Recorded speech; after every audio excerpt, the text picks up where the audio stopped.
शिवाय। शिव जी सदा सहाय। ओम नमः शिवाय।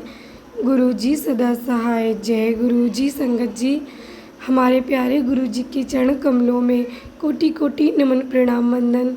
हम सभी जानते हैं हमारे गुरु जी साक्षात महाशिव हैं, जो इस संसार में हमारे लिए ढेरों आशीर्वाद देने के लिए आए हैं। तो आज गुरु पूर्णिमा का दिन है, तो चलिए आज के शिव महापुराण की कथा स्टार्ट करते हैं।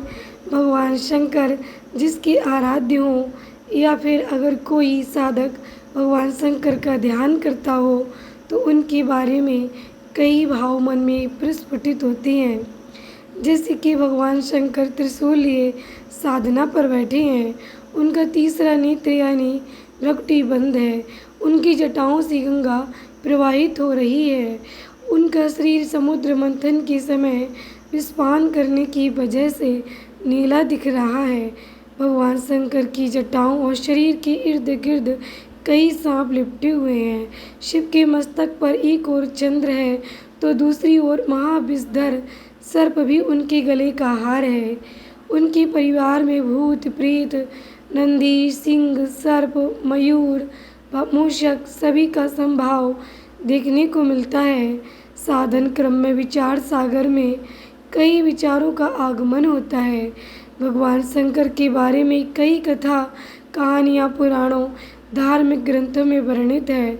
उनसे जुड़ी कई कथाएं साधकों को उनसे जोड़े रखती हैं और साधकों के लिए वो प्रेरणादायी भी हैं। पौराणिक मान्यताओं में भगवान शंकर और सर्प का जुड़ाव गहरा है, तभी तो वो उनके शरीर से लिपटे रहते हैं। ये बात सिर्फ मान्यताओं तक ही सीमित नहीं है, बल्कि ये इस कलयुग में भी हकीकत में परिलक्षित होती दिखती है। यूँ तो भगवान जनता जनार्दन के लिए अपनी कृपा बरसाने में अति दयालु हैं, लेकिन कहते हैं कि अगर आपको भगवान शंकर के दर्शन ना हो और सर्प के दर्शन हो जाएं, तो समझिए कि साक्षात भगवान शंकर के ही दर्शन हो गए। हम चल रहे हैं राजस्थान के माउंट आबू में। माउंट आबू राजस्थान का एक इकलौता हिल स्टेशन है जो अर्धकाशी भी कहलाता है। पौराणिक मान्यताओं और पुराणों के मुताबिक माउंट आबू अर्धकाशी इसलिए कहलाता है क्योंकि यहाँ भगवान शंकर के 108 छोटे बड़े मंदिर हैं।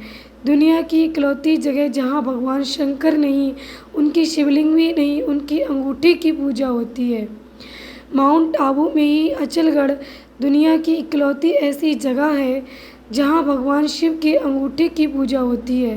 भगवान शिव के सभी मंदिरों में तो उनके शिवलिंग की पूजा होती है, लेकिन यहाँ भगवान शिव के अंगूठे की पूजा होती है।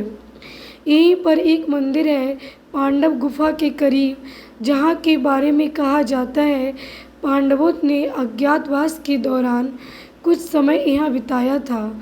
शिव मंदिर में बीते सोमवार को भगवान शंकर को जल और दूध से नहलाने पहुँचे श्रद्धालुओं को लगा जैसे भोले एक विशालकाय नाग के रूप में प्रकट हो गए। मंदिर भोले के जयकारों से गूंज रहा था। शिवलिंग पर जल, बिल्वपत्र, भांग, धतूरा, फूल आदि चढ़ाए जा रहे थे।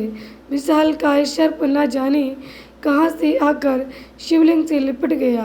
इस नाग का आकार लगभग 6 फीट का था।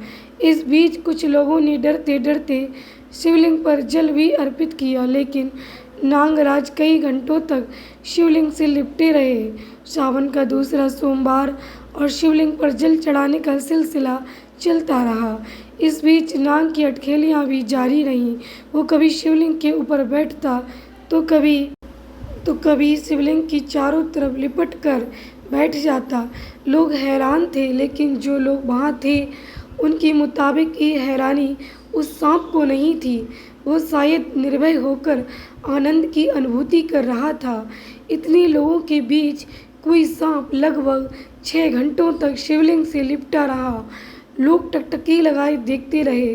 कुछ लोगों के लिए भोले सर्प के रूप में शिवलिंग से आकर लिपटे थे, तो कुछ लोग उस बल को शिद्दत से महसूस करना चाह रहे थे। यही वजह थी कि मंदिर में भीड़ बढ़ने लगी। इलाके में खबर फैलने लगी, अचानक सर्प गायब हो गया। वहाँ श्रद्धालुओं की चढ़ाए पुष्प और फल तो दिख रहे थे, लेकिन सर्प नहीं। सांप इंसानों के लिए खतरनाक होता है, लेकिन ये बात भी सच है कि उसे हम इंसानों से ज़्यादा डर लगता है। आस्था विश्वास की परिभाषा अध्यात्म की सीमा रेखा में सब कुछ मानने पर ही निर्भर है। स्थानीय लोगों के मुताबिक माउंट आबू के उन मंदिरों में जो जंगलों के बीचों बीच हैं, वहाँ इस प्रकार की घटनाएं सावन के महीने में सोमवार को या फिर शिवरात्रि के मौके पर जरूर होती हैं। पिछले वर्ष इन्हीं जंगलों के एक शिव मंदिर में पंचमुखी 5 मुंह वाला सांप दिखा था। ये घटनाएं ये सिद्ध करती हैं कि शिवलिंग और सर्प का गहरा नाता है। ये रिश्ता इंसानी समझ से परे है। क्या माने क्या ना माने, ये हमारे विवेक पर निर्भर करता है। कुछ लोगों के लिए ये भोले का रूप हो सकता है, तो कुछ के लिए कोरा अंधविश्वास। लेकिन ये बात सोचने पर जरूर विवश करती है कि हजारों की भीड़ में एक सांप 6 घंटे तक शिवलिंग से कैसे लिपटा रहा, और भोले के जयकारों और मंदिर में बजती घंटियों के साथ। ओम नमः शिवाय। शिव जी सदा सहाय। ओम नमः शिवाय। गुरु जी सदा सहाय। संगत जी, हमारे महाशिव, हमारे भगवान शिव देवाधिदेव महादेव की लीला अनंत है, अपरंपार है। वो कब क्या कर दें किसी को कुछ नहीं पता होता। वो किस रूप में हमें आकर दर्शन दे दें, वो किस रूप में हमारे सामने आ जाएं, उनकी लीला अपरंपार है। ओम नमः शिवाय।